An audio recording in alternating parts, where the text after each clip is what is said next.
साधु साधु साधु।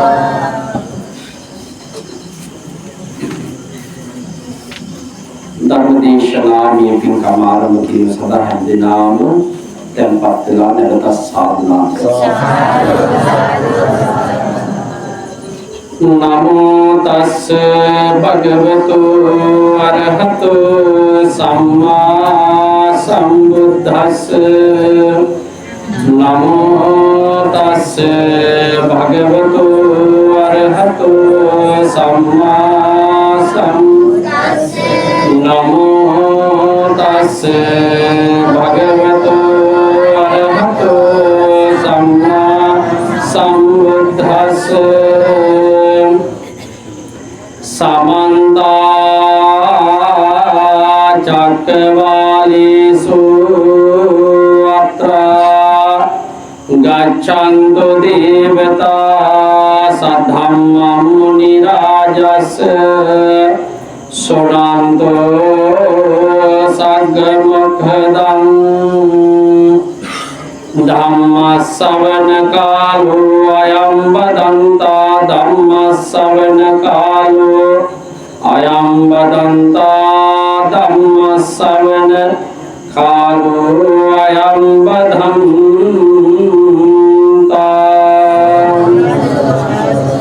नमो तस्स भगवतो अरहतो सम्मा सम्बुद्धस्स नमो तस्स भगवतो अरहतो सम्मा सम्बुद्धस्स नमो तस्स भगवतो अरहतो सम्मा सम्बुद्धस्स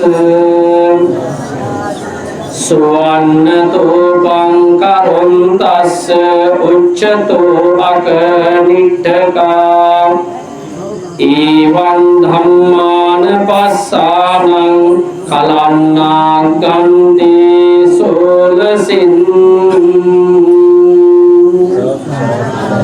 හැමදිනාටම තෙරුවන් සරණයි පූජනීය ගෞතම මහ සංඝරත්නයන් අවසරයි කාරුණික සදහවත් පින්වතුනි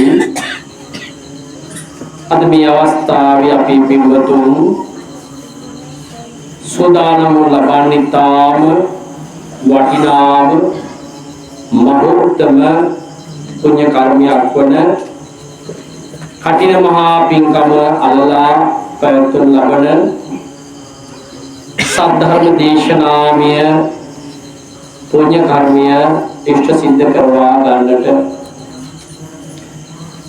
ඒ අනුව අපි W සිරිසේන මහත්මයා එනෝනා මහත්මිය සංජා කුමාර මහත්මිය එවාගේම එකම පුතුණුවන් වන චානක පුතුණුවන් ඇතුළු තමන්ගේ ඥාතීන් හිතයිශීන් එකතු කරගෙන තෙවසක් පුරාවටම ඉෂ්ට සිද්ධ කරන් දෙදුණු වටිනාම පුණ්‍ය කර්මය වන ඒ කටින පුණ්‍ය කර්මය ආරම්භ කරගත් වස් කාලේ විශේෂ පුණ්‍ය කර්මයන් රාශියක් සිද්ධ කරලා එහි නිමාවට සමාප්තියට ආසන්න මොහොතේ දැන් බලාපොරොත්තු වන්නේ සද්ධර්ම දේශනාමය පුණ්‍ය කර්මයන් පවත්වාගෙන තව දුරටත් මේ කරන්න යෙදුණු කටයුත්ත පිළිබඳව අපි අවධානය අවබෝධය ප්‍රසාදය සද්ධාව ඇති කර ගැනීමට අපේ සිරිසේන මහත්මයා නැත්නම් අපි උඩුවර අයියා කියන නාමයෙන් හඳුන්වන එතුමන් තමන්ගේ ස්වාමි දියණිය එවාගේම අනිකුත් පින්වත් පිරිස එකතු කරගෙන මේ වස් කාලයේ අවස්ථා ගණනාවක මේ පින්කමට අදාළව සිව්පසේන් මහා සංඝරත්නයට අපොපස්ථාන කරමින් ඒ අවශ්‍ය කරන උපකාරත්වය අනුග්‍රහකත්වය ඒ වගේම සහයෝගය ලබා දෙමින් ක්‍රියා කරන්න යෙදුණා. දර්ශනීය පෙරහැරකින් ස්වාමීන් වහන්සේලා වැඩම කරවලා දින 7ක් පුරාවටම ලෝතර බුදුරජාණන් වහන්සේ ආරම්භ කරගෙන ධාතු කරුණු වහන්සේලා තැන්පත් කරවාගෙන වතපිළිවෙත ඉෂ්ට සිද්ධ කරලා අද දවසේ නිමාවට පත්වන මොහොත සංකීර්ණ කටයුතු රාශියක් තමන්ගේ නිවස සිද්ධ කළා. අලුයම පටන් ගන්නා වූ මේ කටයුත්ත රාත්‍රිය විශේෂයෙන් මධ්‍යම රාත්‍රියට ආසන්න දක්වා කාලය වනතුරු ඒ දිනයට අදාළ කටයුතු ඉෂ්ට සිද්ධ කරලයි සමාප්තියටපත් කරගෙන සතියක් පුරාවටම බුදුරජාණන් වහන්සේ මහරහතන් වහන්සේලා වඩා හිඳවාගෙන ඒ බුද්ධ උපස්ථාන කුසලය ඉෂ්ට සිද්ධ කරගන්නට ඒ අවශ්‍ය කටයුතු සිද්ධ කරන්නට සිරිසේන මහත්මයා මේ පින්වතුන් වාසනාවන්ත වුණා. එන සතුටටපත් වෙන්නට ඕන. අපේ ජීවිතයේ සමහර වෙලාවලට මේ එකම අවස්ථාව වෙන්නට ඇති මේ ලැබෙන අවස්ථාව. ඒ බොහෝම ඕනේ කමකින් අපි උවරයියා තමන්ගේ ඥාති පිරිස හදපානාකර අංග 40 එවාගේම අනිකුත් පින්වත් පිරිස ප්‍රදේශවාසීන් ඥාතීන් හිතයිශීන් මිත්‍රයන් එකතු කරගෙන මේ පින්කමට ඒ අයද කොටස් කරුවන් බවට පත් කරගත්තා. එනම් කුළුල්ලු ආශිර්වාදය කුසල් රැස්වෙන මහානීය පින්කමකට අපට භාග්‍ය උදා වුණා කියලා ඔබද සතුටටපත් වෙන්න ඕන. අද රට තුල බෞද්ධ සමාජය තුල මේ කටිනේ අරමුණු කරගත්ත කාමාවචර පින්කම් බොහෝමයක් සිද්ධ කරනවා.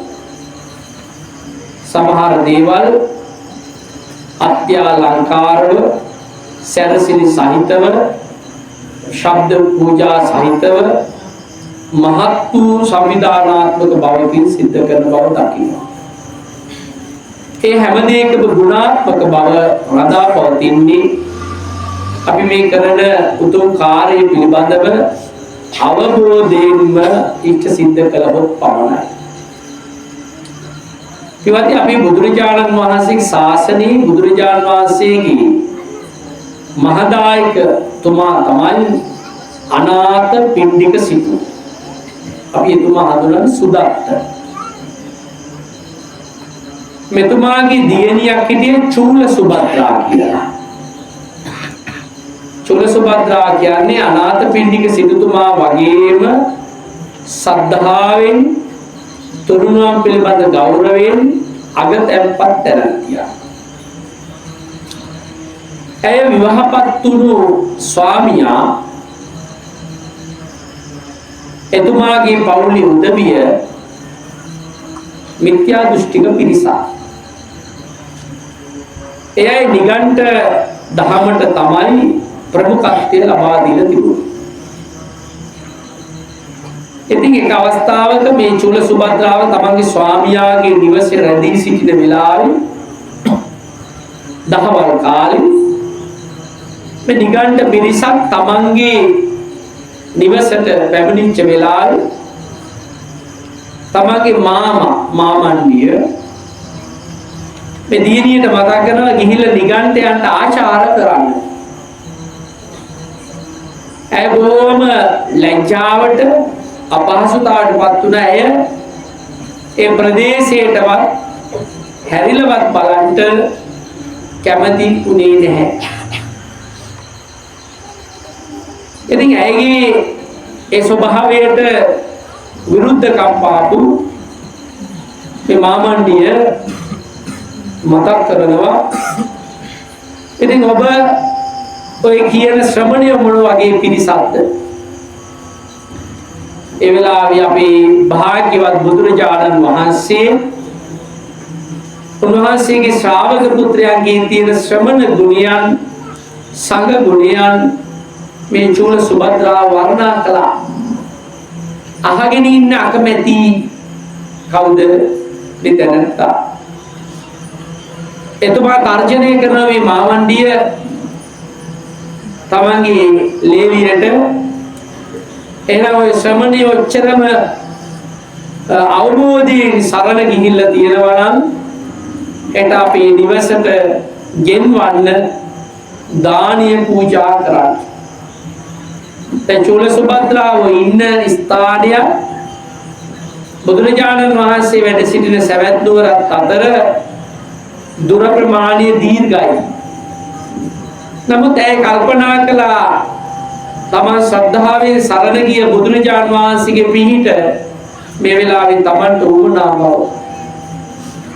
ඒ ශ්‍රද්ධාවෙන් සමන් මල් ටිකක් සමන් පිච්ච මල් ටිකක් දෝතට අරගෙන තමන්ගේ නිවසේ සඳලු තලයේ උඩුමහල් තලයට ගිහිල්ලා අහසට විසිකලා ප්‍රාර්ථනාවක් කළා. ස්වාමීනි භාග්‍යතුන් වහන්සේ ඔබ වහන්සේට මා කියන මේ ප්‍රකාශය ඇසීවා. හෙට මේ නිවසේ දනට වැඩම කරලා මම පත් වෙලා තියෙන තත්ත්වයෙන් මුදවන්නට කටයුතු කරත්වා ස්වාමීනි මට අනුකම්පා කළ මැනවි. දැන් මේගේ මේ ප්‍රාර්ථනාව සිදු වෙන වෙලාවේ අපේ බුදුරජාණන් වහන්සේ ධර්ම දේශනාවක් සිදු කරමින් වැඩි. ධර්ම දේශනාව සිදු කර නිමා වෙනකොටම නිමාවටපත් වන විටම අනාථපිණ්ඩික සිටුතුමා බුදුරජාණන් වහන්සේට වැඳ නමස්කාර කරලා ඉල්ලීමක් කරනවා. ස්වාමීනි හෙට උදෑසන හිල් දාණයට මගේ දිවසට වැඩම කරා. බුදුරජාණන් වහන්සේ මතක් කළා සිටුතුමනි ඒකට පුළුවන් කමක් නැහැ. දැන් මම ආරාධනාව පිළිගත්තා. ස්වාමීනි කවුරුවත් ඇවිල්ලා ආරාධනා කරනව දුටුවේ නැහැනේ. එහෙමනම් කොහොමද ආරාධනාව පිළිගත්තා වෙන්නේ? බුදුරජාණන් වහන්සේ මතක් කළා ඔබේ දියණිය වූ චූල සුභද්‍රාව සද්ධා ආදී ගුණධර්ම ප්‍රගුණ කරමින් ඊටාම ගෞරවයෙන් යුතුව මට ආමන්ත්‍රණය කළා එතුමියගේ නිවසට දනට වඩින්න කියලා. ඉතින් බුදුරජාණන් වහන්සේ පහුදා දින චූල සුභද්‍රාවගේ නිවසට වැඩම කළා. කතාව එතනින් සමාප්තයි. මම මෙතෙන්ට ප්‍රවේශයක් ගත්තේ පින්වත්නි සද්ධාව කියන එක බෞද්ධයෙකුට තෙරුවන් සරණ ගිය කෙනෙකුට අත්‍යවශ්‍යම ගුණාංගයක්. සද්ධාව නැත්තම් මේ විදියට අපිට මේ කටයුතු කරන්න පුළුවන් කමක් නැහැ. ගමක 100 දෙනෙක් ජීවත් වුණොත් 10 දෙනෙක්වත් අඩුම ගානේ පරිපූර්ණ සද්ධාවෙන් යුක්ත වුණොත් තමයි අපට මේ ධර්මයේ ආස්වාදයේ පිහිට සහයි මාර්ගයේ අනිත් අයටත් පැහැදිලි කරමින් මේ පිරිසත් සමාදම් කරවන්න පුළුවන්කම ලැබෙන්නේ. එනම් පින්වත්නි දාචුල සුභද්‍රාවගේ ක්‍රියාව බුදුරජාණන් වහන්සේ අනුමත කරමින් ශාක්‍ය පුත්‍රයන් වහන්සේලාගේ නැත්නම් ශ්‍රමණයන් වහන්සේලාගේ වටිනාකම පැහැදිලි කළා. එනම් කഠින පින්කම කරමුණු කරගෙන තමන්ගේ නිවසේ දින ගණනාවක් පුරාටම වතපිළිවෙතක යෙදවන්නට එක ශාසනික වශයෙන් උතුම් පුණ්‍ය ක්‍රියාවක්. ඔබේ නිවසේ වෙන කාටවත් මේ දිනවල ප්‍රමුඛත්වය ලබා දුන්නේ නැහැ. ඒ භාග්‍යවත් බුදුරජාණන් වහන්සේට පමණමයි ඔබේ නිවසේ මූලිකත්වයේ ප්‍රමුඛස්ථානය ලබා දුන්නේ. ඒක සද්ධාව. බුදුරජාණන් වහන්සේ වෙනුවෙන් ඔබ වෙන් කළා නම් යමක් ඔබ බුදුරජාණන් වහන්සේ වෙනුවෙන් යමක් ශ්‍රද්ධාවෙන් පිටුවා නම් බුදුරජාණන් වහන්සේගේ ගුණ සිහිපත් කළා නම් ඉන් ලැබුණා වූ ආනිසංසය මෙපමණයි කියලා සිතා ගන්න බැරි තරම්. අපි ධර්මයේ ඉගෙනන බණපදයක් තියෙන ඒවං අචින්තියා බුද්ධා බුදු කෙනෙකුගේ ගුණ මෙච්චරයි කියලා සාමාන්‍ය අපිට කියන්න බැරිලු.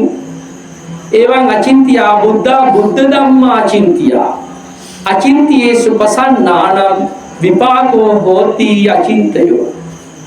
ඒ වගේ උතුම් ගුණයන්ගේ යුක්ත බුදුරජාන් වහන්සේගේ ගුණයන් සිහිපත් කරන කෙනාට හිතා ගන්න බැරි තරමේ කුසලයක් ලැබේ.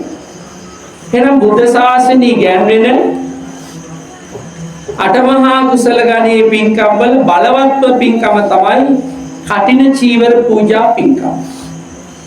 තොර කටිනයක් අරමුණු කරගෙන ඒ වෙනුවෙන් සූදානම් කරගත්ත සියලුම වතපිළිවෙත ඔබේ මෙලව පරලොව දෙලව ජීවිතයට අර්ථ සිද්ධියක් ඇති කරන්න සමත් වෙනවා කියන විශේෂයෙන් මතක් කරගන්න. එනම් පින්වත්නි සද්ධාව අවශ්‍ය නිසාවෙන්ම මේ වත්පිළිවෙත් එක්ක සද්ධාව උපදවාගත් නිසාවෙන්ම පමණක් මා සද්ධාවන්තයෙක් කියන්න බෑ. සද්ධාව කියන ගුණය පුළුල් කාරණාවක්. සද්ධාව දියුණු කරගත හැකි ආකාරයන් කොටස් වශයෙන් අපේ ධර්මයේ පෙන්වලා තිබෙනවා. ඒ නිසා ප්‍රාථමික මට්ටමින් පටන් ගන්න සද්ධාව ගැඹුරින් ඒ කාරණා ටික විහිදී යන ආකාරය ගැන අපි විශේෂයෙන් අවධානය යොමු කරන්න ඕනේ. ඒ අනුව අද දවසේ අපි පින්වතුන් සිරිසේන මහත්මයා මේ ගම්වාසී පින්වත් ඔබටද මේ උතුම් පුණ්‍ය කර්මීය සමාදම් වෙන්න ඉඩ ලබා දුන්නා. මේ දිවසේ දිවා රාත්‍රී නැතුව දොරටු විවෘත කළා. හැම විටකම පැමිණිලා බුද්ධ වන්දනාමය පින්කම සිද්ධ කරගත්තා. එනම් බුදුරජාණන් වහන්සේ පිළිබඳ යමෙක් ශ්‍රද්ධාවෙන් බුදු ගුණ සිහිපත් කළා නම් බුදුරජාණන් වහන්සේට වන්දනා කළා නම් ලැබෙන ආනිසංස කියන්න බැරි තරම්. දැන් ඒ නිසා පින්වත්නි බණහන්න tempත් වෙච්ච ඔබට තාම කටින පින්කම ගැන අපි කීවේ නැහැ. සද්ධාවෙන් ධර්ම ශ්‍රවණය කරන්ට ඒ වගේම තමයි අසු ධර්මය විමසමින් බලමින් විමසා ඒ වගේම කරුණු එකින් එක ගලපා ධර්ම ශ්‍රවණය කිරීම තමයි ප්‍රඥා ගෝචර ක්‍රියාව බවට පත්වන්නේ. එහෙනම් පින්වත්නි මා ගාථා ධර්මයක් දේශනා කළා මුලින්ම සුවන්න දූපන් කරුණ තස්ස. මොකද්ද මේ සඳහන් කළේ? රත්තරන් වලින් චෛත්‍යයක් හදනවලු උච්චතෝ අකනිට්ඨක. අපි පිළිවෙලින් බ්‍රහ්ම ලෝක තියෙනවා 16ක්. ඒ බ්‍රහ්ම ලෝක 16න් අකනිටා බ්‍රහ්ම ලෝකයේදී තාම ඉහළයි. මේ අකනිටා කියන බ්‍රහ්ම ලෝකයේ දක්වා උසට ඒකස්ස කටින දානස්ස කලන්නා ගන්ති සෝලසි. හැබැයි එච්චරට රත්තරන් වලින් උසට චෛත්‍යයක් හැදුවා මේ කටින පින්කමින් ලබන ආනිසංසය රත්තරන් චෛත්‍යයක් බුදු සසුනට පූජා කරලා ලබන්න බෑ කියන එකයි සඳහන්. එහෙනම් මේකේ තියෙන බරපතලකම මොකද්ද? ගැඹුරුකම මොකද්ද? පින්වත්නි ඔබට මේ වර්ෂයේ පුරාවටම සිවුරු පූජා කරන්න පුළුවන්. ස්වාමීන් වහන්සේලාට මහා සංඝ රත්නයේ අවශ්‍යතාවය මත විවිධ අරමුණක කරුණු මුල් කරගෙන චීවර පූජා කරන්න පුළුවන්. හැබැයි කටිනයක් නමින් චීවරයක් පූජා කරන්න ලැබෙන වර්ෂයකට එකයි. ඒකට තව කරුණක් අපි එකතු කර සංඝ අනුමැතිය. වෙනදා චීවර පූජාව සිද්ධ කරන කාගෙන්වත් අහන්න ඕනේ නෑ. Tamanට ශ්‍රද්ධාව තිබුණා නම් ඒ වගේම බලවත් උමනාවක් තිබුණා නම් පූජා කළ යුතු කෙනා හඳුනා ගත්තා නම් සිවුර මිලදීගෙන හෝ මහල සකස් කරගත්තා නම් සුදුසු විහාරයට ආරාමයට ගිහින් පූජා කළා කටයුත්ත නිමයි.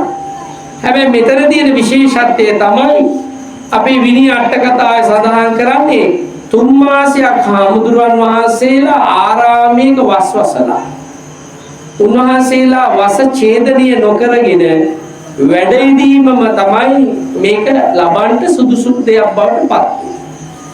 ඒතොර දැන් අද අපි ලක්දිව පින්කම් කරනවා අපේ බෞද්ධ සදහැවතුන් මේ කටින චීවරය ඇතා පිට වැඩම කරනවා නේද?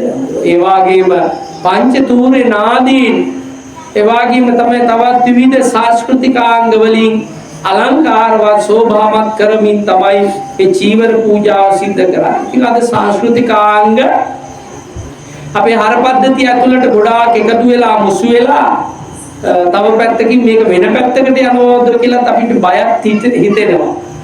නමුත් අපි මේකේ තියෙන ගුණාංග ටික රැකෙන විදියට මේ උතුම් පූජාව සිද්ධ කළොත් මෙලවටත් පරලොවටත් දෙලවටත් අපි වැඩදායි කුසලයක් සිදු කරගත්තා කියලා සතුටු වෙන්න.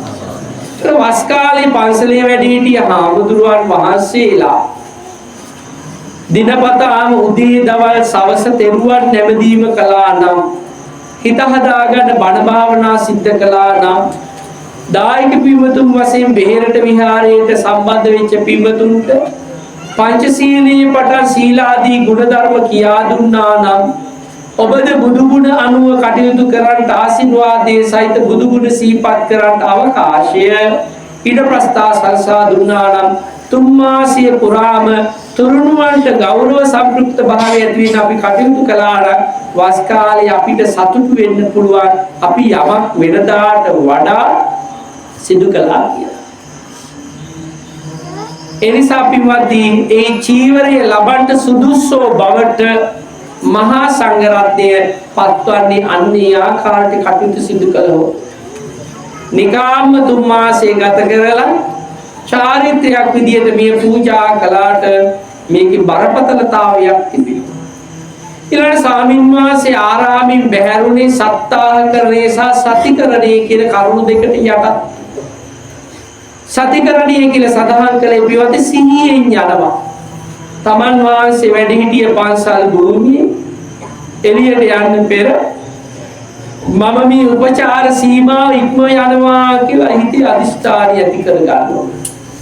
ඊළඟට සද්දවසකට පෙර නැවත වැඩම කරනවා කියන කරුණ හිතේ තබාගෙන ඒ අනුව වස් කාලයන් පිළිබඳ සඳහන් කරනකොට අපි බුදුරජාන් වහන්සේ මේ කටින චීවර පූජාව පිළිබඳ සඳහන් කරන්නේ අපේ පිටුතුන් දන්නවා හරි ලස්සන කතා ප්‍රවෘත්ති ටිකක් අපේ සාහිත්‍යයේ තියෙන ධර්ම සාහිත්‍ය. ඒතර මේවත් අපි දැනගන්න ඕන. පිටවති අපේ බුදුරජාණන් වහන්සේගේ ශාසනයේ කතාව තුළ ඔප්නම් වෙන විශේෂ කතාව තමයි බුදුරජාණන් වහන්සේ ස්වාමින් වහන්සේලා මහරහතන් වහන්සේලා 500 නම වැඩම කරවනවා අනද තෙරුන් වහන්සේගේ සීපත් කිරීමෙන් හිමාලයේ අනවතප්ත කියන විල්තරට හරීම සීතලයි බණ පොතේ සඳහන්. ආත්පස හරීම සිසිල්. ඒ ස්වාමීන් වහන්සේලා 500 නමක් වැඩම කරලා දැන් වැඩ ඉන්නවා. බුදුරජාණන් වහන්සේ මේ ස්ථානයේ වැඩම කරලා ප්‍රශ්න කළා මහා සංඝ රත්නයේ ඔබ වහන්සේලාගේ මට දැනගන්න කරුණක් අවශ්‍යයි. අනාදිමත් කාලයක පටන් මේ සසර ගමනේ අපි යනවා. මේ යන ගමන තුල සංසාරේ කාටවත් බිඳින්න බැරි, කඩන්න බැරි, සොලවන්න බැරි මහත් වූ පුණ්‍ය කර්මයක් සිද්ධ කරලා එහි පින්ඵල විදින පින්ඵල ලැබපු කෙනෙක් ඉන්නවා නම් ඔබ වහන්සේලා අතරින් ඒ පින කුමක්ද කියලා අපට ප්‍රකාශ කරා. දැන් මේ කියන්නේ පින්වත්නි මේ වගේ පින්කමක් සිදු කළ කෙනා කවුද කියලා පැහැදිලි කරා. මොකද බුදුරජාණන් වහන්සේට අවශ්‍යතාවය තිබුණා මේ පින්කම අපට හඳුන්වලා දෙන්න. අර පිරිස අතරින් සිවුර ඒකාංශ කර පොරවාගෙන වැඩ සිටිය නාගිත මහරහතන් වහන්සේ පිරිස අතින් නැගී සිටලා බුදුරජාණන් වහන්සේට වන්දනාමාන කරලා ස්වාමීනි භාග්‍යවතුන් වහන්සේ ඒ වගේ කිසිවකට සමාන කරන්න බැරි අසම සම උතුම් වූ මහා පින්කමක් මගේ ජීවිතවල මම පෙර සසර සිදු කරගෙන තියෙනවා කියලා මට ප්‍රකාශ කළ හැකි කියලා උන්වහන්සේ සඳහන් කළා. බුදුරජාණන් වහන්සේ මතක් කළා නාගිත ඔබේ පින්කම ප්‍රකාශ කරා. ස්වාමීනි බුදුරජාණන් වහන්සේලා අතර වැඩ සිටින විපස්සී. අපි දන්නවා සත්බුදුරජාණන් වහන්සේලා 7 නමක් වැඩ සිටියා. විපස්සී සිකී වෙස්සබු කකුසඳ ගෝණාගමන කාශ්‍යප ගෞතම. ඒ සත්බුදුරජාණන් වහන්සේලාගෙන් පළවෙනි බුදුරජාණන් වහන්සේ තමයි විපස්සී. ඒ විපස්සී බුදුරජාණන් වහන්සේගේ ශාසන සමයේ එරට රජතුමා පිරිසට මේ වගේ පින්කමක් කරන්න මම උදව් කළා. දැන් අපි දන්නවා අපේ ගම්වල අදටත් ඉන්නවා පින්කම කරනකොට ඒවට උදව් කරන්න ගොඩාක් එනවා සද්ධාවෙන්. ඒවට අවශ්‍ය කරන සහයෝගය ලබා දෙනවා. පිළියෙල කරනවා, අසුන් සකස් කරනවා, ධර්මාසන ඉදි කරනවා, මල්ලාසන සකස් කරනවා. පිරිසට ඒ කටයුතුට සහාය ලබා දෙනවා. එතකොට මේ එදා බන්දුමති නුවර මේ නාගිත තරුණයා රජතුමා ඇතුළු පිරිසට අවශ්‍ය කරන ඒ කටයුතු ටික සංවිධානය කර දුන්න පින්වත්. සංවිධානය කරලා ඒ අයට බොහොම සතුටින් වස් කාලේ පින්කම් කරගෙන ඉඳපස්තා සල්සලා වස් කාලයේ නිමාලා පවත්ලද විපස්සී බුදුරජාණන් වහන්සේ මුල් කරගෙන පවත්ලද කටින චීවර පූජා පින්කම රාජශ්‍රීයේ උත්සවශ්‍රීයේ පවත්ලා ඒ හැම දිනාටම මහත් වූ කුසලයක් ලබන්නට වාග්ය වාසනාව උදා කර දෙන්න කිව්වා. අන්නේ පින්කම තමයි මෙතුමා මේ ස්වාමින් වහන්සේ ඉෂ්ට සිද්ධ කරේ. ඒකේ ප්‍රතිඵල මොකක්ද ලැබුණේ? විපස්සී බුදුරජාණන් වහන්සේගේ ශාසනයේ පටන් අපේ ගෞතම සම්මා සම්බුදුරජාණන් වහන්සේගේ ශාසන කාලයේ දක්වා එකම අවස්ථාවකවත් විවාදී නිරේට ගියේ නෑ. වෙනෝකයි වැදගත් සංඝේ ගුණ වරුත්තමේ සංඝ ගුණ සිහි කර කර බුද්ධ ශාසනයේ උතුම් පින්කමකට අවශ්‍ය කරන ශක්තිය ලබා දීමෙන් සංවිධානය කිරීමෙන් ලැබපු ආනිසංස බලයෙන් සසරේ කිසිම දවසක නිරේට ගියේ නෑ. සැප විඳගෙන පැමිණිලා අවසානයේ ගෞතම බුද්ධ ශාසනය අපේ බුදුරජාන් වහන්සේගේ හමුවේ ඒහි බික්කු මහනුපසම්පදාට පත් වෙලා අරහත් ඵලය සාක්ෂාත් කරන්නට භාග්‍ය ලැබුණා. එනම් කටින පින්කමේ ආනිසංස මහ දුරයි. එකක් දෙකක් නොවේ කියන්න බැරි කල්ප ගණක් ලැබපු අය ගැන සඳහන් වෙනවා. අර අපිට බණ පොතේ කතාවක් හවුණු බටපොතු වියන්නෙකුගේ කතාව. තාත්තයි පුතයි. මේ දෙදෙනා හරි දුප්පත්. මේ දෙදෙනා තමන්ගේ වෘත්තීය රැකියාව බටපොතු වලින් ওই විවිධ උපකරණ අපි දන්නව සමාජය තුල අවශ්‍ය කරන ඒ උපකරණ සකස් කරන දෙන්නේ. මේ ටික සකස් කරගෙන මේ අයට මුණ ගැහෙන්නේ පසේ බුදුරජාණන් වහන්සේ වැඩ සිටිය කාලයක්. ඒ පසේ බුදුරජාණන් වහන්සේලා මේ අය කටයුතු කළ ගමට වැඩම කරනවා. වස් කාලේ උන්වහන්සේලාට වස් විසින්නට සුදුසු තැන් හොයාගෙන. ඉතින් මේ අය පැමිණිලා මේ පසේ බුදුරජාණන් වහන්සේලා වැඩම කරලා මේ ගමෙන් නික්ම යන වෙලාවේ මේ තාත්තා ප්‍රශ්න කළා, ස්වාමීනි ඔබ වහන්සේලා වැඩම කළේ දායක මහත්තයා මේ වස් කාලේ තව රොබෝ දිනකින් උදා වෙනවා. අපි වස් විසින්නට සුදුසු තැනක් බලන්න හමු වුණාද? සුදුසු තැනක් ලැබුණේ නෑ. ස්වාමීනි මොකක්ද මේ වෙනුවෙන් අපි කළ යුත්තේ? වස් විසින්නට සුදුසු කුටියක් හදා ගන්නවා. අනේ ස්වාමීනි අපිට පොඩි වෙලාවක් කාලයක් දෙන්න අපි ඒක සකස් කරන්න බලාපොරොත්තු වෙනවා. මේ තාත්තා ගිහිල්ලා තමන්ගේ පුතාට කතා කළා, පුතේ මට උදව්වක් කරන්න. මොකද්ද? මම මේ වගේ කුටියක් සකස් කරනවා. ඔය මැටියෙන් ඒ වගේම පොල් ඉලු සෙවිලි කරලා පිදුරු සෙවිලි කරලා මේ කුටිය සකස් කරගන්න තනව ගන්න මට උපකාර කරා. අනේ තාත්තා කියන ඕන දෙයක් මම කරලා දෙන්න. පුතත් ඒ වගේම. ඉතින් අර බටපොතු වියන්නු දෙදෙන එකතු වෙලා බොහොම සද්ධාවෙන් සකස් කළ මේ කුටිය ඒ පසේ බුදුරජාණන් වහන්සේ පිළිගත්තා. ඒ වස් කාලේ ගත කළා, නිමාටපත් වුණා. අවුරුදු 7ක්ම එක දිගටම ඒ කුටිය පසේ බුදුරජාණන් වහන්සේලාට මහරහතන් වහන්සේලාට පුදන්නට මේ තාත්තටයි පුතාටයි භාග්‍ය ලැබුණා. මේ දෙදෙනා මේ පින්කම කරගෙන ගියා. දැන් මේ දෙදෙනා සතුටෙන් ශ්‍රද්ධාවෙන් ඒ කටයුතු සිද්ධ කළා. මරණයටපත් වුණාට පස්සේ මේ බටපොතු වියන්නන්ගේ මේ උදාර පරිත්‍යාගය පුණ්‍ය ධර්මීය ඒ අයට සසර ජීවිතේ මහත්සේ බලපෑවා. සිද්ධ වුණේ කුමක්ද පින්වත්නි? උපපන්න ආත්ම භාවවල නිරයට නොයා සුගතියට යන පාර කැපුණා. මේ දෙදෙනාගේ පුණ්‍ය මහිමේ මේ දෙදෙනා උප්පත්ති ලැබුවා. මහ විශාල ධනයකට හිමිකම් කියන රජවරු බවට පත් වුණා. අපේ බණ පොතේ මහා පණාද රජුරුවන් ගැන කතා කරන්නේ අපේ සසුන තුල ඒ කතා ප්‍රවෘත්ති ගැන සඳහන් කරනවා. නාබි ජානාමි දුක්ගති එක අවස්ථාවකවත් නිරේට ගමන් කළේ නැහැ. මේ තාත්තයි පුතයි දෙන්න. අවසානයේ අපි ගෞතම බුද්ධ ශාසනයේ මේ තාත්තා කවුරු බවට පත් වුණාද මේ කටින සිවුරු පූජා කරලා වස්වසන්නට කුටි සකස් කිරීමේ පුණ්‍ය විපාකයක් නිසා මහ විශාල ධනයක් වියදම් කළා නොවේ. මැටි ටිකක් අනලා වරිච්චි බිත්ති වලින් හදාගත්ත මේ කුටියකට ස්වාමින් වහන්සේලා මහරහතන් වහන්සේලා පසේ බුදුරජාණන් වහන්සේලා තුන් මාසෙ වැඩ ඉන්නට වර්ෂයෙන් වර්ෂයට සලසපු පින්කමිය අනුභවයෙන් නාබිජානාමි දුක්ගතින් දුගතියට නොගිහිල්ලා සුගතියට යන පාර හදාගත්තා. අවසානයේදී පින්වතුනි ඒ දෙදෙනාටම ලැබුණු ප්‍රතිඵලය තමයි අපේ ගෞතම බුද්ධ ශාසනය තුල තාත්තා ධර්ම ශ්‍රවණය කරලා අපේ පියතුන් 80 මහා ශ්‍රාවකයන් වහන්සේලා අතර සුප්‍රකට මහරහතන් වහන්සේ නමක් වැඩිනු බද්දජී කියලා.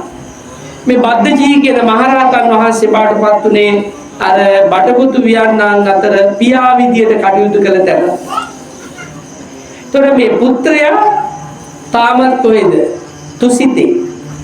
මේ බණපොතේ විස්තර කරනවා අනාගතයේ අපේ මෛත්‍රී සම්මා සම්බුදුරජාණන් වහන්සේගේ ශාසනය තුල මේ පුත්‍රයා සංඝ කියන සක්විති රජතුමා බවටපත් වෙලා බුදුරජාණන් වහන්සේගෙන් ධර්ම ශ්‍රවණය කරලා සියලුම රජ සැප අතහැර දාලා අරහත් ඵලය සාක්ෂාත් කර කෙනෙක් බවට පත් වෙනවා කියලා අපි බුදුරජාණන් වහන්සේ පැහැදිලි කරනවා. එනම් පින්වත්නි බටවතු පියන්නෙකුගේ මේ කතා ප්‍රවෘත්තියේදී පැහැදිලි වෙන්නේ මේ කටින පින්කමක් නැත්නම් වස් කාල පරිච්ඡේදයක සංඝෝපස්ථාන පුණ්‍ය කර්මය සිදු කිරීමෙන් ලබන ලද මහත් වූ ආනිසංස. පින්වත්නි අපේ ලංකාව පාලනය කර ඔය ලජ්ජිතිස්ස රජතුමාගේ කතාව වංශ කතාවේ සඳහන් වෙනවා. එතුමන් තනි සද්ධාවෙන්මයි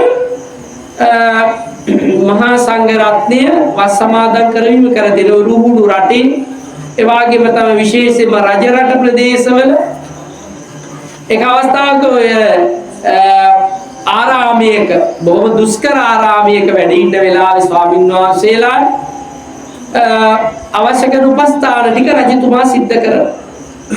හැබැයි පින්වතුනි දුප්පත් උපාසිකාව අම්ම කෙනෙක්. ඇය කුලී වැඩ කරලා මුදල් ටිකක් එකතු කරලා වස්ත්‍රයක් සකස් කරගෙන අරගෙන ඇවිල්ලා මේ ස්වාමීන් වහන්සේලාට පූජා කළා.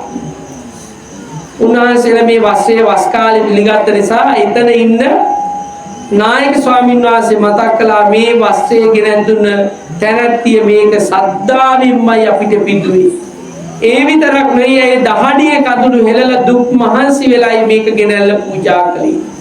ඒසා මේ වස් කාලේ නිකාම්ම යන්න දෙන්න බෑ.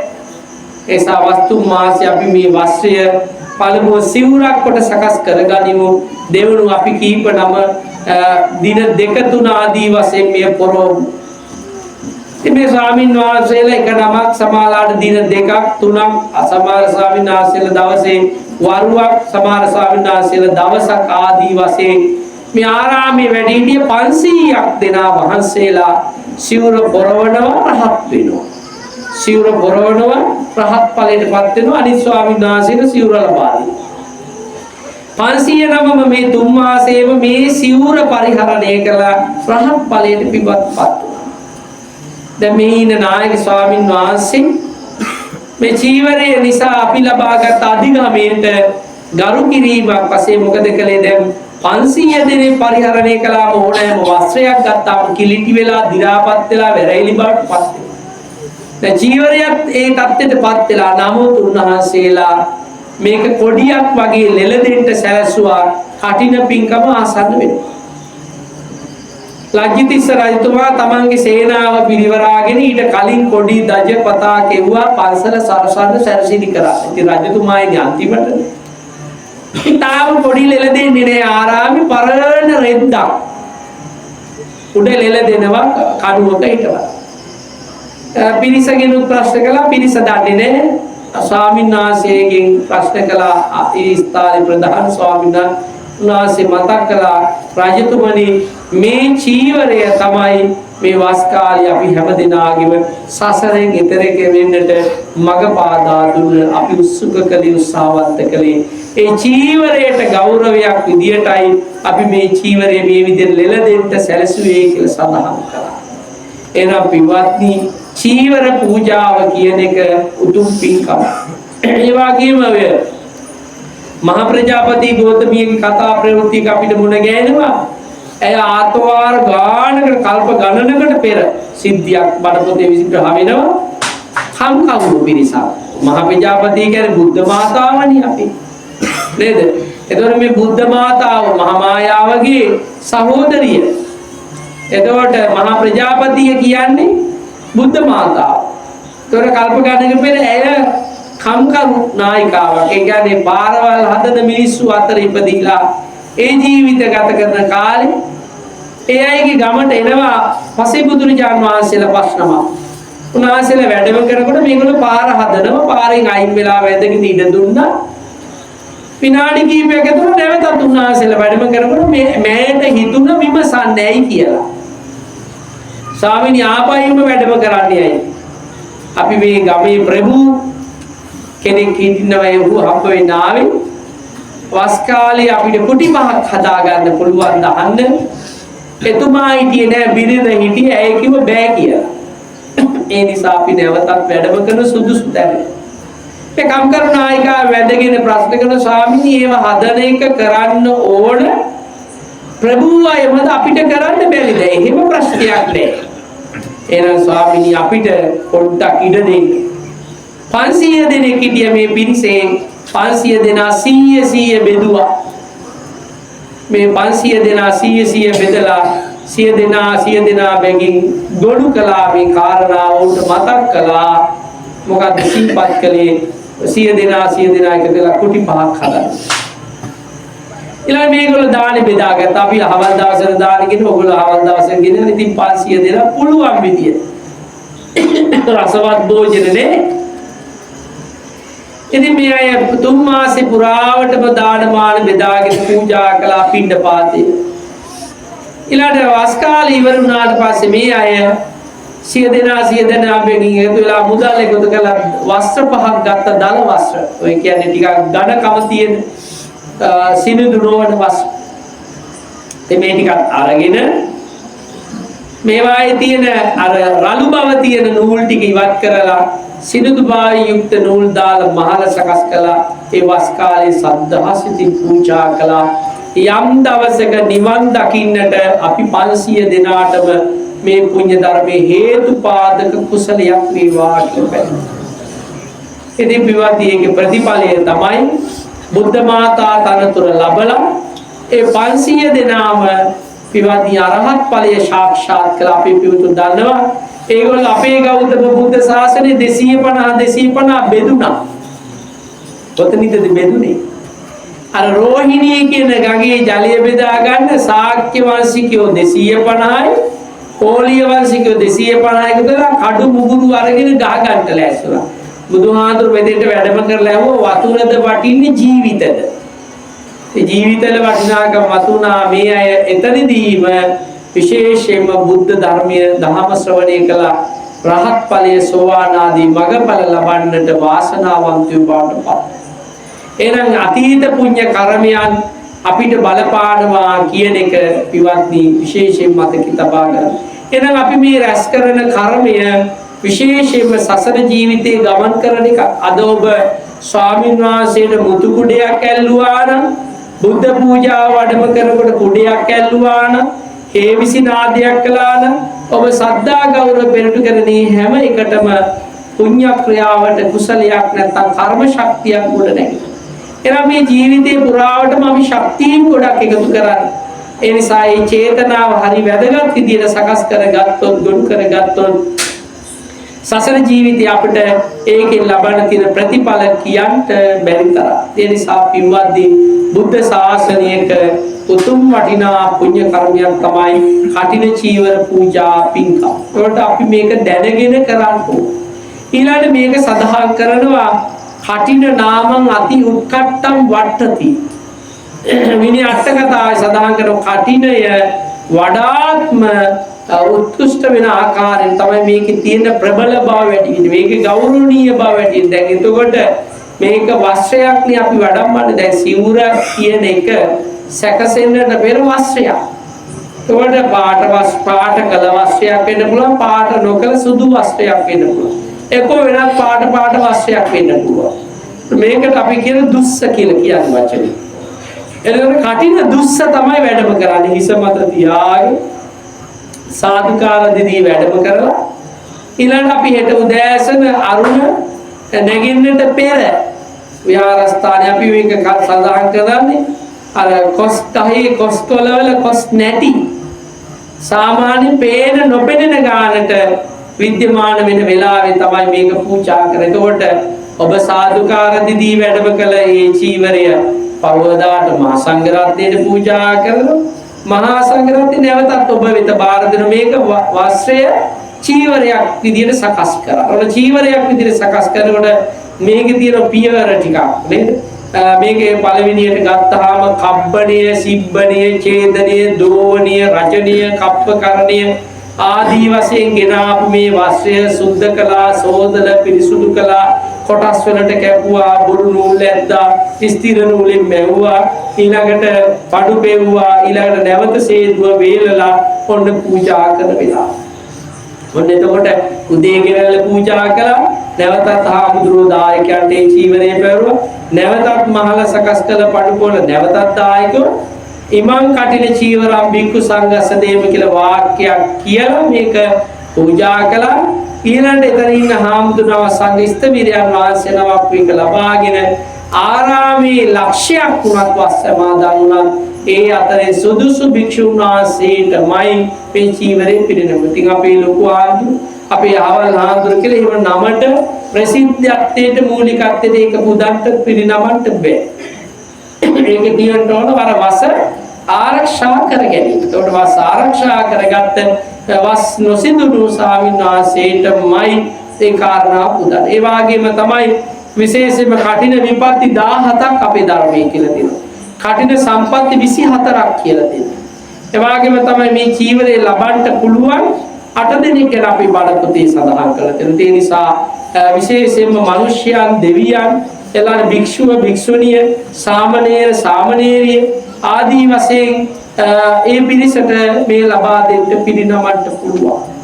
මේ නිසා අපි වන්නේ හරි සැලකිලිමත් වෙන්න ඕන කරුණක්. ඒ වගේම තමයි මේ පිළිබඳ ධර්මයේ සඳහන් වෙන කරුණු අතර අපි තවත් විමසල බැලුවා මේකේ ආනිසංස 2026 වාර්ෂික මැදින් පොහොදා නැත්නම් මාර්තු මාසේ පුරපසළොස්වක පොහොය දවස දක්වා පවතින.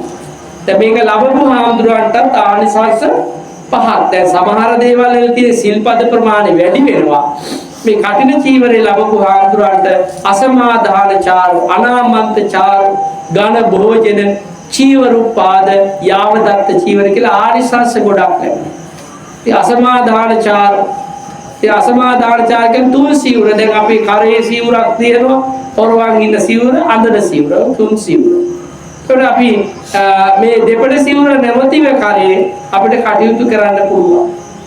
ඊළඟට අනාමන්තචාරෝ කියන්නේ ආරාමයෙන් බැහැර වෙන්න පෙර කාට හෝ හාමුදුරු කෙනෙකුට අපි දන්වන්න. ඒක නොකියා ගියොත් උපසම්පන්න භික්ෂුන් වහන්සේලාට ඒකත් එක්තරා ඇවතක්. ආපත්‍ය. තිබිවදී මේ කටින චීවරය ලැබපු භික්ෂුන් වහන්සේට තියෙන විශේෂ වරප්‍රසාදය තමයි එහෙම දැන්වීම කියන එකේ තරම්ම විශේෂ කරුණක් නේ. ඒකේ තව කරුණු ටිකක් තිබෙනවා. ඊළඟ ඝන භෝජන මහා සංඝයාර මුළු කරගෙන පිරිනමන්නේ අපේ පිවතුන් දානිය. හැබැයි දානියට වඩා අපේ පිවතුන් යන්නේ ඉතින් මෙතෙක් කල් කවුරුත් එහෙම ආරාධනා කළා නෑ. අපේ හාමුදුරනේ මේ අපේ ගෙදර ඔබ වහන්සේලාට භෝජන සංග්‍රහයක් පිළිල කරලා තියලා ඉන්න වඩින්න. දැන් ඔන්න අපි අද මේ වගේ සංග්‍රහයක් ලෑස්ති කළා කියලා සුදුසු වෙලාවේ, ඒ කියන්නේ විකාලේ නොවේ, සුදුසු වෙලාවේ පිරිනමන කැපසරු භෝජනය මිත්‍රශීලී සිතින්, සංග්‍රහශීලී සිතින් පිරිනමනකොට එය පිළිගන්න කැපයි. ඒකත් වරප්‍රසාදයි. ඒ වගේ තමයි යාවදත්ත චීවර. මේ නමින් ලැබෙනවා නම් සිවුරු යන්තා දැන් අපි කටින පින්කමකදී චීවර ආදී ස්වාමීන් වහන්සේලාට පරිස්කාර වශයෙන් ලැබෙනවා. දැන් සාමාන්‍යයෙන් හාමුදුරුවෝකට සිවුරු ප්‍රමාණයක් තියෙන පරිහරණය කරා. එතකොට ඒ ඉක්මවා පරිහරණය කළ නැති දින 10කට වඩා ළඟ තබා ගත්තොත් ඒක ඇවතක්. එතකොට කටිනිය ලැබපු හාමුදුරන්ට ඒ සීමාව තුළ ඒවා ලබාගෙන පරිහරණය කිරීම හා තැම්පත් කිරීම කියන දැන් අපේ පන්සල් වල තියෙනවා අපි මේකට කියන්නේ ගබඩාව කියලා කියමු. ඒක තුල තමයි මේ සියල්ල තියලා තියෙන්නේ. සාංගික වශයෙන් ගැලෙන සියලු උපකරණ භාණ්ඩ තැම්පත් කරලා තියෙන අපි ගබඩාව. ඒකේ භාණ්ඩාගාරික භික්ෂුවක් කියන චීවර භාජක සිවුරු බෙදෙන හාමුදුරු කෙනෙක් ඉන්නවා. එතකොට කටිනිය ලැබපු හාමුදුරන්ට මේ සියලුම අයිතිවාසිකම් ලැබෙනවා. ඊළඟ යාව දත්ත චීවර තමා වෙන චීවර උපාද. ඊළඟ මේ නමින් ලැබෙනවා මොනවද? ගොඩාක් උපකරණ ගරු භාණ්ඩ ඉදල් ගොඩ පන්සලේ පරිහරණය ඔක්කොම එතකොට දැන් බලන් ඉන්න දායකයන් ඉතින් අපෝ සසරෙන් එතර වෙන්න හාමුදුරන්ලාට බලන්න උපකරණ ගොඩාක් ඉංගරාගෙන හාමුදුරන්ට ගොඩක් දේවල් ලැබිලා කියලා පැත්තක ඉඳගෙන සමහරවිට අපිත් මොකක් කරන්නේ තණ්හාව ඇති කරගන්න. දැන් අපේ තණ්හාව වර්ග දෙකක් තියෙනවා ලෝභයයි මසුරුකමයි කියන එක දෙකක් නෙබිමන්නේ. ලෝභය කියන්නේ යම් යම් දේවල් දීවට තියෙන අකමැත. මසුරුකම කියන්නේ Taman දෙන්නේ නැහැ. ඊළඟ අනුන් දෙනකොටත් ලෝභය අපෝච්චර දෙන්න එපා. ඒ සමහර අය කියන්නේ එතකොට මසුරා කියන්නේ Tamanගේ විතරනේ අනුන්ගේ දෙයටත් Taman දොදුන්නත් ලෝභ වෙනවා. ඒව දෙනවට අකමැති වෙනවා. එතකොට බලන්න බුදුරජාණන් වහන්සේ පෙන්නනවා මෙන්න මේ විදියට චීවර උපාද කියන්නේ යන්තා ඒ කටින චීවරය ලැබපු හාමුදුරන්ට ඒව ලැබුණා නම් ඒ සියල්ලගේම හිමිකාරත්වයට උනාසි සුදුසු. එතකොට ඒ සියල්ල ආරාමික පරිහරණයට තමයි උන්වහන්සේලා කලමනාකරන යුතු යොදාගෙන ඒව දුන්නා කියලා තණ්හාවකින් ආසාවකින් ඒවා ඔක්කොම එකතු කරගත්තොත්, ගැට ගහගත්තොත්, ගොඩ ගහගත්තොත් අන්න ඒක නුසුදුසු ක්‍රියාවක්. අපි එනම් මේවා අවබෝධයෙන් කරන්න ඕන කියන කාරණා විශේෂයෙන් මතක් කරන්න ඕන. ඊළඟට මේ කටයුතු කරන ලද දායක පින්වතුන් ඔබට ආනිසංස 10ක් ලැබෙනවා. හාමුදුරන්ට 5යි. ඔබට ලැබෙන ආනිසංස 4 විශේෂයෙන්ම මේ කාල සීමාවේ සද්ධාවෙන් ඔබ කරන මේ කටයුත්ත තුළ සංසාරික භවය තුළ ඔබ දුගතියකට නොයා සුගතියට යන පාර හදාගත්ත වෙනවා. ඒ වගේම සුගතියට යන ගමන් ආයු වර්ණ සැප බල ප්‍රඥා කියන මේ පංචවිධ සම්පත් සසරේ දියුණු කරගන්න වාග්ය හිමිකම ලබා. ඒ විතරක් නොවේ උපපන්නාත් බහල ඔබට පහසුවෙන් හැම දෙයක්ම උරුම වෙනවා. දැන් සමාලාට අපි කොහෙට හරි ගියත් සමාලාට පැය ගාණක් හිටගෙන හිටියත් පුටුව දෙන්නේ නැහැ කවුරුත්. බස් එකකට ගියා සමාලාට දායකව අපේ පියවතු ඉතින් අනේ කිලෝමීටර් 100ක් ගියත් ලැබෙන්නේ නැහැ. සමහර අය ගිය ගමන් දැක්ක ගමන් මේ යාට මොකක් හරි හේතුවල දෙන ඉඳගන්න කියලා. ඒ මොකද සසරේ කරපු පින. ඒ වගේම තමයි මේ පින්කම් මනාකොට සංවිධානාත්මක සිද්ධ කිරීම තුළ මහත් වූ රැකවරණයක් ලැබෙන. බුදුරජාන් වහන්සේ නාත කරන සූත්‍රය කියන්නේ රැකවරණය ලබන්න ඕන කරුණාදාය. එතන අපි මේ වගේ පින්කම් සද්ධාදී ගුණ ධර්ම තුළ පෙරටු කරගෙන සිද්ධ කිරීම අපට මහත් වූ රැකවරණයක් සලසා ගන්නට හේතුවක් බවට පත් වෙනවා. එපමණක් නෙවෙයි අවබෝධ වෙන ධර්මය සැනසෙල්ලේ මාර්ගයට ගමන් කරන්නට අවශ්‍ය දර පූර්ණණය කරගන්නට සුදුසු වැඩපිළිවෙල නිර්මාණය වෙනවා. ඒකට සද්ධාව ඒ ටිකක් පිළිරෙනවා.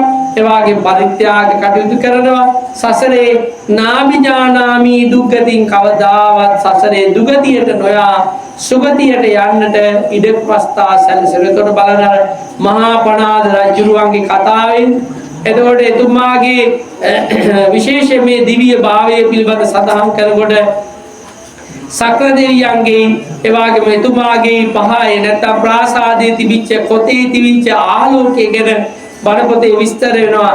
දෙදෙනාගේ මේ ආලෝකයේ මහත් වූ ආලෝක කදම්බයක් රශ්මියකින් යුක්තයි. ඒ මොකක් නිසාද? බටපොතු වියන්නේ සිද්ධ කළ ඒ උදාර චීවර පූජාව මහත්සේ බලපාඩුසා. ඊළඟ පින්වත්නි දැන් අපි විහෙර විහාර වලට ගියාම බුදුරජාණන් වහන්සේ භික්ෂුන් වහන්සේලාට පවර්ලා තියෙනවා වත් 14ක් වත් තුදුසක් කියලා සඳහන් කරා. එතකොට මේ වත්තුදුසේ තියෙනවා ආවාසික වත තියෙනවා, ඒ වගේම දන්ශාලා වත තියෙනවා, ගිනිහල් ගෙයි වත තියෙනවා, ඒ වගේම ආගන්තුක වත තියෙනවා, වච්චිකුට වත තියෙනවා.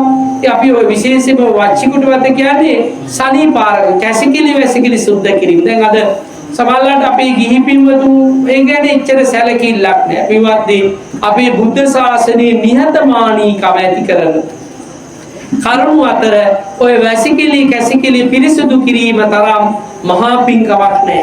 හොරි දද කුෂ්ඨ සසල ජීවිතේ ශරීරයේ සමේ චර්ම රෝග ඇදුණු අය විශේෂයෙන්ම කැතක් ඒ වගේම අප්‍රියතාවයක් නොසලකා විශේෂයෙන්ම මේවා පිරිසුදු කිරීම තුළ සසල ජීවිතේ නිරෝගී භව විතරක් නෙවෙයි වැඳුම් පිදුම් ගරු සම්මාන සත්කාර ලබන පින්කමක් බවට ඒපත් වෙනවා. ඉතින් අද විහාරස්ථාන සමාලර ගිහියය පවා තැම්මු පරිහරණය කර වැසිකිලි කැසිකිලි පවා පිරිසුදු කරගන්නේ නැහැ. මේවා පින්කම් වල තියෙන ආනිසංස කුසල දන්නේ. හැබැයි පිවාදී ඔය විශේෂයෙන්ම ක්‍රිස්තුපූර්ව 3 වන සතවර්ෂයේ වගේ කාලේ අපේ ලංකා ඉතිහාසෙ ගත්තාම සමහර සද්ධාවන්ත රජවරු ඒ වස් කාලේ 3 මාසෙ පුරාට සංඝයා පරිහරණය කර වැසිකිලි කැසිකිලි පවා පිරිසුදු කරලා තියෙනවා, වච්චිකුට වත කරලා තියෙනවා, රජවරු කරලා තියෙනවා. ඒ කියන්නේ ඒවායේ පින්කම් වල තියෙන ආනුභාවය දන්න නිසා අපේ පිවිතු දන අපේ බුද්ධ ශාසනයේ කටයුතු කළ ගිහි දායිකාවක් හිටියා කුංචුත්තරා කියලා. කුංචුත්තරාගේ කොන්ද නැමිලා 16ක් වෙලා ඉපදුනා. හැබැයි ප්‍රඥාවන්තයි. ප්‍රඥාවන්තුනේ කුමක් නිසාද? සසරේ දානියක් පිදුවා විශේෂයෙන්ම තෙරුන් වහන්සේලා 7 නමකට ඒ තෙරුන් වහන්සේලාගේ පාත්‍ර තැන්පත් කළ තැනදී පාත්‍රය හෙට පෙරලෙනවා, මෙහෙට නැමිනවා. ඒ කල්පනා කරලා පාත්‍රයට ආධාරකයක් පූජා කරන්න ඕන ඒ වෙලාවේ කරන්න දෙයක් තිබුණේ නැහැ. අතේ දාගෙන තිබුණු වලලු ටික ගලවලා තිබ්බා. තියලා පාත්‍ර ටික එගුණින් තිබ්බා. දැන් පාත්‍රයට පෙරලෙන්නේ නැහැ, මෙහෙට. ඒ කල්පනා කළා ඒ පුණ්‍ය කර්මයේ සිද්ධ කළා. ඒක පිවදී ඇයට සසරේ ප්‍රඥාව ලබන් තීරුවක්. 16ක් බවට පත්වනේ මේනින් වාසයේ නම සිටු දේවියක් වෙලා කුමරියක් වෙලා ඉන්න වෙලාවේ නිවසට වැඩම කළ වෙලාවේ කොණ්ඩ කට්ට ඉල්ලුවා. දැන් කොණ්ඩ කට්ට අරන් දුන්නේ නැති වුණොත් වෛර බැඳ ගන්න. ඒකේ නිරයට යනවා. අරන් දුන්නොත් 16ක් කරනවා. ඉතින් මේනින් වාසී කල්පනා කළා මේක අරන් දීලා 16ක් වුණාට කමක් නැහැ, 16ක් වෙලා ඉපදුනාට කමක් නැහැ. හැබැයි නිරයට නොයා ඇයට එතන හරියක් වර්ණ තියෙනවා. එතනදී ඒ කටයුත්ත සිද්ධ වුණා. ඊට කොන්ද නැමුනේ තගරසිකී කියලා පසේ බුදුරජාණන් වහන්සේ නමක් ඇය ඉපදිලා හිටිය සිටු භවයේදී මේ නිවසේදී උන්වහන්සේගේ කොන්ද නැමිලා ඒ පසේ බුදු.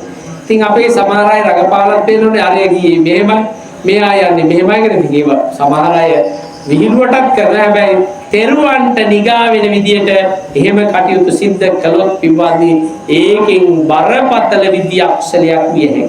අන්න ඇයට කුජුතරාට සසරේ කොන්ද නැමිලා යන්න ඒ බරපතල අක්ෂලයේ බලපෑවා කියලායි දහම තුල පෙන්නන. ඒ නිසා සද්ධාව කියන එක ප්‍රඥාවත් එක්ක මුසු කර ගැනීම අත්‍යවශ්‍ය ගුණාංගයක්. ඒ නිසා පින්වත්නි ඔබ අද මේ වෙනුවෙන් කොපමණ මුදලක් වියදම් කළත් ඔබේ සද්ධාවේ කෞරවය ඒ විදියටම තව පවත්වාගෙන තබා ගැනීම මේ කටයුතු සිද්ධ කළොත් තමයි ඔබට සතුටු වෙන්න පුළුවන්කම ලැබෙන්නේ.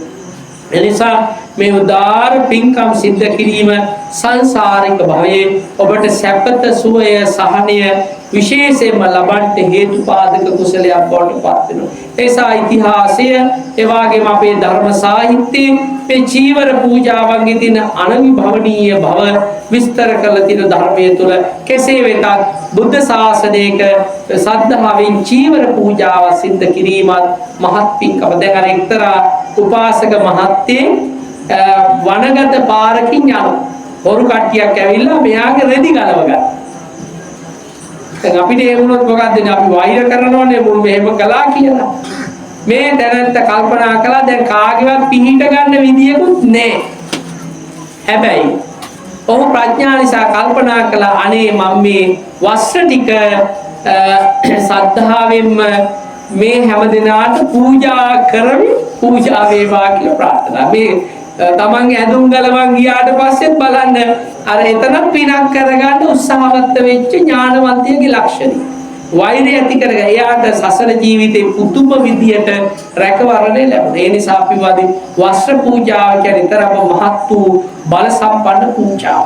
ඊළඟ අනුරුද්ධ මහරහතන් වහන්සේ අපේ බුද්ධ ශාසනයේදී දිවස්ලාභීන් අතර අග්‍රස්ථානයෙන් පත් වෙච්ච මහරහතන් වහන්සේ අපි පිළිතුරු දන්න ඔය පාංශුකූලය කියලා අපි සිද්ධ කරන්නේ එකක්. දැන් පාංශුකූලය කියලා අපේ පිළිතුරු මතක වශයක් දෙනවා. කෙනෙක් මරනොත් සුදු පාට රෙදි කෑල්ල. දැන් අද අපේ අය දෙන රෙදි කෑල්ල පාංශුකූලයට ගැලපෙන්නේ නැහැ මතක වශයකුත් නෙවෙයි. හරිනම් අඩුම ගානේ යාර 10කට වැඩි වෙන්න ඕන. ඒ කොට්ටුරයක්වත් පහ ගන්න බෑ. සමහර අය මේ පාංශුකූලේ තියෙන රෙදි කැපෙන. මේවායේ ආගමික වටිනාකම දැනගෙන කරන්න ඕන. යාර 10ක්වත් මොකද සිවුරක් සකස් කරන්න කියලා තමයි ඒ සුදු වස්ත්‍රය දෙන මේක පඩුකෝල සුදුසු දෙයට ගන්න කියලා. ඒකට පින්වත්නි අනුරුද්ධ මහරහතන් වහන්සේ වැඩම කරනවා පාංශුකූල වස්ත්‍ර හොයාගෙන සමහර කුණු ගොඩවල් ගාවට ගිහිල්ලා රෙදි කෑලි එකතු කළා. ඒතකොට මේ බුද්ධ ශාසනේ දිවස්ලාභීන් අතර අග්‍රද. එතකොට උන්වහන්සේගේ සංසාරික බව 3කට කලින් ස්වාමිනීනිය වෙලා හිටිය ජාලිනී කියලා එක්තරා දේවතාවියක් බැලුව මගේ ස්වාමියා පෙර සසරේ. උන්වහන්සේ දැන් රහත් වෙලා. අනේ උන්වහන්සේට මමත් වස්ත්‍රයක් පුදන්න ඕනේ කියලා මේ ජාලිනී දේවතාවිය දිව්‍ය වස්ත්‍රයක් ගෙනල්ලා කුණු ගොඩක අස්සේ හැංගුවා. ඉතින් අනුරුද්ධ මහරහතන් වහන්සේ අර කුණු ගොඩවල් පෙරළමින් යන ගමන් මේ වස්ත්‍රය අරගා. උන්වහන්සේ පාංශුකූල සංඥාවෙන් මේක අරගෙන මෙයත් සකස් කරලා චීවරයක් විදිහට සකස් කරගන්න කටයුතු කළා. ඒතකොට බලන්න එකල චීවර පූජාවේ විශේෂයෙන්ම පින්වතුනි මා බල සම්පන්න කරුණක් තිබිලා තියෙනවා. පාංශුකූල චීවරය කියන එක තමයි කතා කරන්නේ. පාංශු කියන්නේ දූවිලි තැවුණු වස්ත්‍රය. ඒතකොට සමහර වස්ත්‍ර තිබිලා තියෙනවා බිම වැටුණම අවුල ගත්ත ගියා. දැන් සමහර තැවල එහෙම වස්ත්‍ර සපයා ගැනීම පිළිබඳ වස්ත්‍ර 13ක් ගැන මට මතකයි බණ පොතේ කියවෙනවා. සමහරලාට දේවාලවල බලි සාන්ති කර්ම යාග හෝම කළ විසි කරලා දාන වස්ත්‍රය. සාගරයෙන් පාවෙලා ඇවිල්ලා ගොඩට ගහපු වස්ත්‍රය. අම්මා දරුවා බිහි කරපු ගැප්මල පිස දාපු ලේනු දිරිය පිහදාපු වස්ත්‍රය.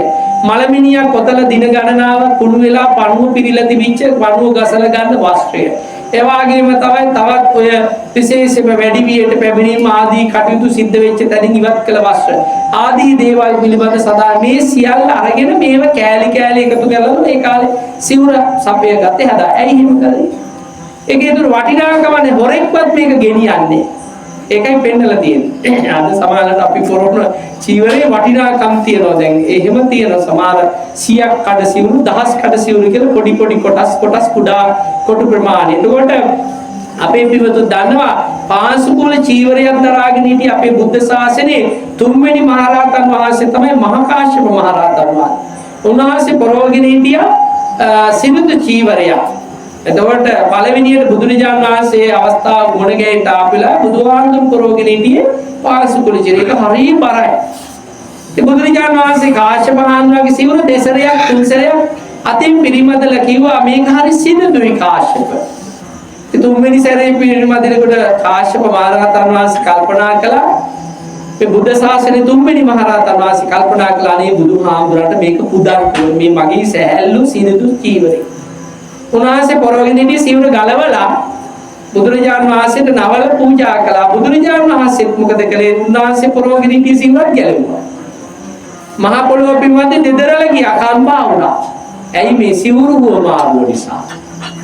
මහා පොළොවට දරා ගන්න බැර මේ උත්තමයන්ගේ තියෙන පුදුමාකාර ස්වභාවය පිටුතුන් දන්න ඇති. අපේ බුදුරජාණන් වහන්සේට තියෙනවා දෙතිස් මහා පුරුෂ ලක්ෂණ. මහා සීනාද සූත්‍රය කියලා බලන්න. මහා කාශ්‍යප මහඳුරට 6ක් තිබිලා තියෙනවා. ඒ නිසා මහා කාශ්‍යප මහඳුරු පාරේ වැඩම කළ සමහර උපාසක උපාසිකාව රැවටුණාලු මේ බුදුහාමුදුරු තමයි වැඩම කරා. එදා ඒ චීවර හෝමාරුවේදී මහ පොළොව කම්පා වුණා. තව දැනක හම්බ වෙන පින්වත්නි එක අවස්ථාවක භද්‍රා කාපිලාණිය තමයි ගිහි කල භාර්යාව අපේ මහා කාශ්‍යප මහඳුරු. එතකොට හැඳුන්නේ පිප්පලී මානව. මේ දෙදෙනා පාරේ යනකොට කල්පනා කළා මහා කාශ්‍යප මහඳුරු පිප්පලි මානවකේ අපි දෙන්න මෙහෙම එකට ගියොත් මිනිස්සු ඇරදි මතයක් ගන්නේ. දැන් සිවුරුත් පොරවගෙන එකට යනවා කියලා. තාම පැවිදි වෙලා නැහැ. තාපස ප්‍රවිච්ඡාවෙන් ඉන්නේ. දෙමන්සලකදී මේ දෙන්න මේ වුණා සංසාරේ ප්‍රාර්ථනා කරගෙන ආපු උත්තමිය දෙන්නේ.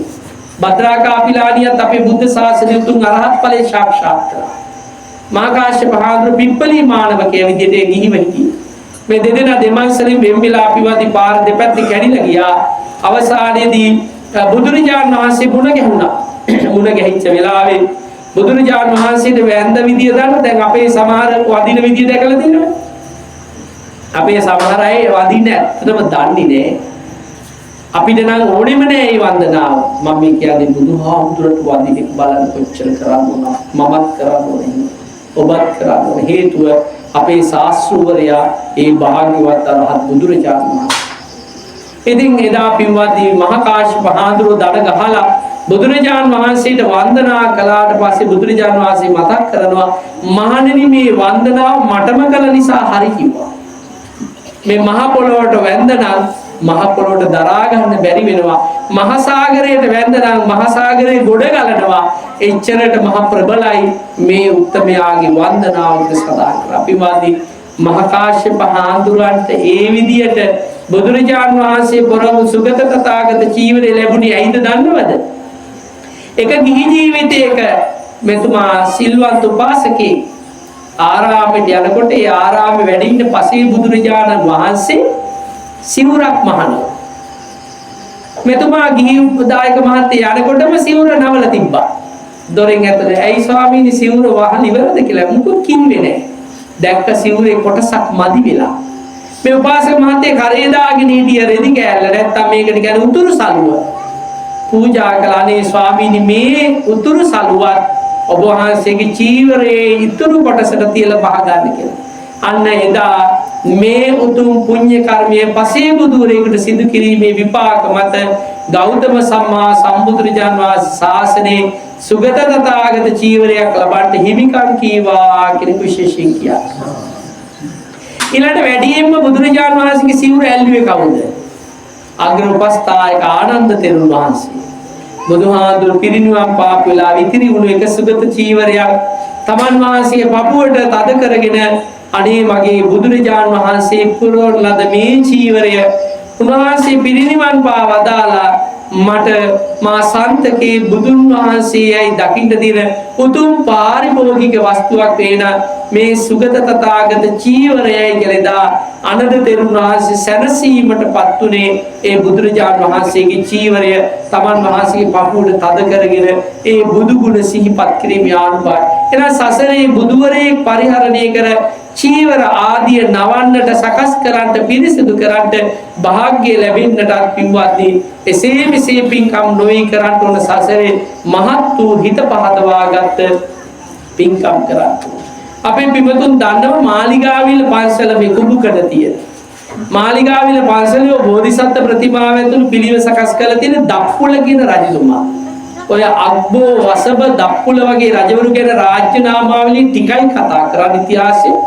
මේ දප්පුල රජතුමා විශේෂයෙන්ම රජ රටේ ඉඳලා රුහුණට එනකොට එතුමා කරත්ත දෙහිකළු වෙන්නේ. එක කරත් එක සේනාව පිරිවරාගෙන අනිත් කරත්තේ චීවර. හරි සද්ධාවන්තයි. මෙතුමා මොකද කරන්නේ? එක අවස්ථාවක කැලෑබෙද ප්‍රදේශයක රාත්‍රී නවාතැන් ගත්ත වෙලාවේ ඉතින් මේ යහනාව හොඳට ඇද නිදාගන්න සකස් කළා. සීතල නැහැ, උෂ්ණීය නැහැ, කැම්බීමත් හොඳ කර නිින්දියා. රජතුමාගේ හිතට එනවා සිතුවිල්ලක් මොකක් හරි මහා සංඝරත්නයේ කරදරයක් දු. වටපිට බැලුව තොරතුරක් හොයාගන්න බැරි වුණා පින්වත්. පිරිසට කිව්ව ගිහිල්ලා හාත්පස්සේ පරීක්ෂා කර බලන්න. මෙයයි ගිහිල්ලා පරීක්ෂා කරලා බැලුවාම දැක්කා ස්වාමීන් වහන්සේලා 69ක් වැස්සට දෙමිලත් ඒ තුන්වහන්සේලා පිළිවෙතක භාවනාව. ඉක්මනින්ම මේ පිරිස ගිහිල්ලා මතක් කළා දප්පුලරත්තුමා ඉක්මනින්ම අර සිවුරු කරත්තේ අරගෙන ගිහිල්ලා අර සිවුරු පූජා කළ තෙත සිවුරු ටික අරගෙන දැන් රජතුමා වෙන වැඩකට ආවේ. අවසානයේ පහවදා සිවුරු සෝදල වේලලා දානි පූජා කරලයි ඒ සියල්ල නිමා කළයි තමන්ගේ රාජකාරිය බලන්න සද්ධාවන්ත ගුණවන්තයෝ රජෙක් වෙලා හිටියා දුගියෙක් වෙලා හිටියා ඒ සදහැසිතේ තියෙන අපරිමිත තත්ත්වේ. ඒ නිසා පින්වත්නි අපි මේ ජීවත් වෙලා ඉන්න කාලේ කෙනෙක් කරන කටින පින්කම දැකලා සාදු සිතින් ඒකට සාදුකාර දීලා අනුමෝදන් වෙන එක මහා පින්කම. එනම් බුදුරජාණන් වහන්සේ අංගුත්තර නිකායේ විශේෂයෙන් මතක් කරනවා කරුණු තුනක්. ඒ කරුණු තුන තමයි පින්කම් කරන කෙනා කරවන කෙනාට උදව් කරන කෙනා කරන කෙනා කරන ලද පින්කම දැකලා සතුටු වෙන කෙනා කියලා තුන් දෙනෙක් ඉන්නවා. එහෙනම් මේ ප්‍රදේශවාසී පින්වතුනි අපේ සිරිසේන මහත්මයා අපේ උඩුවර මහත්මයා ඇතුළු මේ පින්වතුන් මේ පින්කම සිදු කළා. ඒ වගේම සිදු කරන පින්කමට ඔබ දායකත්වයේ උපකාරකත්වයේ ලබා දෙන්න යෙදුණා. එපමණක් නොවේයි ඒ සහයෝගය ලබා දීලා ඒ කටයුතු සිද්ධ කළා වගේම සමහර කෙනෙක් පැත්තක ඉඳලා සාදුකාර දීලා මේ පින දැකලා සතුටු වෙනවා ඇති න ඒ තුන් දෙනාම පින් රැස් කර ගන්නා උදවිය බවට පත් වෙනවා. ඒ නිසා ඔබ මේ නිවසට ආවේ බුදුන් දකින්ට තුරුණුවන්ට ගෞරව කරන්න හිත ඇතුලේ කාගේ හරි වැරද්දක් කතා කළා නම් ලෝභකමක් දේශයක් මෝහයක් එවාගේම අනුන්ගේ අඩුපාඩුවක් කතා කළා නම් ඔබ වචනේන දූෂණය වෙච්ච කෙනෙක් සිතන දූෂණය වෙච්ච කෙනෙක්. එහෙනම් මෙතෙන්ට ආවේ කටින චීවරයට වන්දනමාන කරන්න ගරු කරන්න සිතින් කයින් වචනෙන් තිදෙනින් අකුසල් නොකර ගන්න ඕන. එවාගේම ඔබ මේ ගමනේ රාත්‍රී කාලේ සංචාරය යනවන ඔබේ වචනය තුල තියෙන්න ඕන වැඩිම සාදුකාරය සාදු නාදය පාත්මියන් සසර ජීවිතයේ ඔබට ඒ ලැබෙන ආශිර්වාදය සහ රැකවරණය කියන්න බැරි තරම්. ඒ නිසා උඩුවර සිරිසේන මහත්මයාට මේ තමන්ගේ ඥාති ටික විශාල උපකාර ටිකක් කළා. ඉතින් උඩුවර ප්‍රදේශයේ ඉඳලා පැමිණලා ඉන්න පිරිස වගේම අසල්වාසී පින්වතුන්ට විශාල අනුග්‍රහයන් උපකාරයන් දායකත්වයන් ලබා දෙන්න තිබුණා. ඒ වගේම තමයි මේ පින්කම් කටයුතු වලදී විශේෂයෙන්ම අපේ විහාරස්ථ දායක සභාවේ ගරු සභාපතිතුමන් ගාමිණී බණ්ඩාර මහත්මයා ලේකම්තුමන් මිල්ටන් ජයරත්න මහත්මයා ඇතුළු මහදායකතුමන් ලබන එස්.එම්. පොඩි මහත්මයා එවාගේම අපේ රත්නපාල මහත්මයා එවාගේම අපේ ආරී රත්න මහත්මයා ඇතුළු පින්වත් පිරිස. ඒ විතරක් නොවේ අපේ මේ ආසන්නීන් අපේ ක්‍රියාකාරී කටයුතු සිද්ධ කරන රංජිත් දසනායක මහත්මයා ඇතුළු දායක සභාවේ ඒ නිලධාරී මණ්ඩලයේ කාර්යක සභිකයන් කටයුතු කළා. කාරක සභාව කියලා සඳහන් කළේ දායක සභාව කතා කළේ විශේෂයෙන් මේ අය කරන කටයුතු අපි බෙහෙවින් අගය කරන්න ඕන. ඒ අතර මා විශේෂයෙන්ම මතක් කරන්න උවමනා කරන කෙනා තමයි අපේ ඒ සුමතිපාල මහත්මයා නැත්නම් 54 නිවසේ කුමාර මහත්තයා. එතුමා මේ කාර්යයේදී මේ කටයුත්තේදී ප්‍රධාන සංවිධායකවරයා. ඒකයි මේ කියුතු කරුණ. සියලු කාර්යයන් හැම පැත්තෙම සංවිධානය කරනවා අනුශාසනා කරනවා. ඒ වගේම සංවිධානයේ අනුශාසකත්වයේ විතරක් නොවේ මඟ පෙන්වීම පමණක් නොවේ කැපවීමත් ඒ විදියමයි. සමහරවිට පන්සලේ වැඩ ටිකක් ඔක්කොම වල මේ ටික කරන්න ඕන මේ ටික කරන්න ඕන. සමහරවිට අපිටත් පුදුම හිතෙනවා මේ ඔක්කොම කරන්නේ කොහොමද කියලා. ඉතින් ගෙදර දොරෙත් මේ වැඩ කටයුතු අතර ඒ නිසා අන්න සද්ධාව ගෞරවය තුරුණුවන් පිළිබඳ විශ්වාසය කියන හැඟීම තුනාම ඒ විදියට කටයුතු කරන්නට තමන්ගේ හිත සකස් වෙනවා. කොපමණ වැඩ තිබුණත් ඒව කලමනාකරණය කරගන්න ඒ අවස්ථාව උදා කරගන්න ඒ වගේ සත්පුරුෂ පුණ්‍ය ධර්ම ඇති සිත් ඇත්තෝ කියන එක මතක් කරගන්න ඕනේ. ඒ නිසා වටිනාම පින්කම් මාලාවක් අද ඔබේ නිවසේ සංවිධානය කළා.